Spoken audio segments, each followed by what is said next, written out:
A day in my life na mag-back-vlog tayo, guys. Ayan. Ito kami mga mamshi plano at ayan na, nagwo-walking kami sa bandang Paanguno na naman yan, guys, yung bulubundukin doon.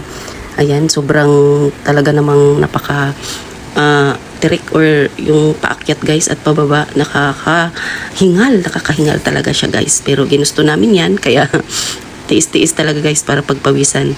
At pagdating naman namin sa taas, guys, mayroong mga area doon na pwedeng mapagpahingahan, hinga-hinga muna konti at magpipicture-picturean ang mga person.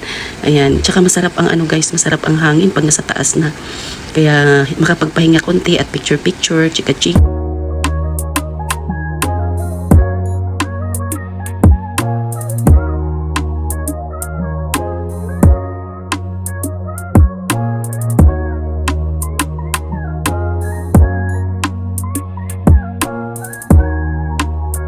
By the way, guys, hapon kami naglalakad-lakad niyan kasi nga pag sa umaga wala kaming oras gawa ng inaasikaso namin yung mga anak namin papuntang school. Kaya hapon na lang kami maglalakad-lakad.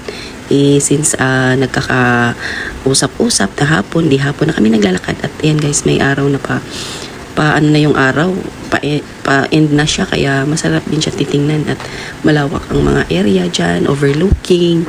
Kaya ang sarap titingnan at makalabas-labas man lang ng bahay at makakita ng magandang tanawin sa buong mundo. Kaya sarap sa pakiramdam, guys, at pagpawisan din, di ba? O ang saya-saya. At alam nyo ba na pagdating namin sa taas niyan, mayroong kapihan doon, di nagkakapi na naman ang mga person, magkakapi. Pero minsan din, guys, nagugutom ang mga inang, nagugutom, kaya pagkatapos mag-walking, kain na naman. Paano mga ngayat kung pagkatapos, ayan pagkatapos mag-walking, kain.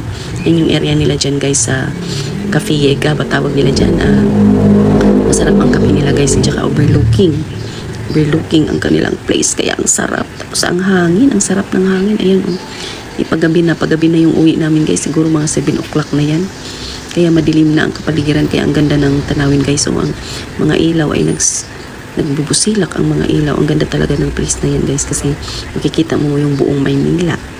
Kaya nga overlooking, kaya ang sarap sa pakiramdam. Kaya kami, guys, ganun lang, uwian na kami. At uwi na naman sa mga bahay-bahay na talagang kayod na naman para sa paglinis, pag-asikaso ng mga anak. Kaya minsan, mag-aaliw-aliw din ang mga person, kahit papano, maging masaya man lang. Kaya tara, guys, kung gusto nyo mag-walking, samahan nyo na kami at pag-aliw-aliw din kayo. Thank you for watching, mga guys. See you in my next vlog.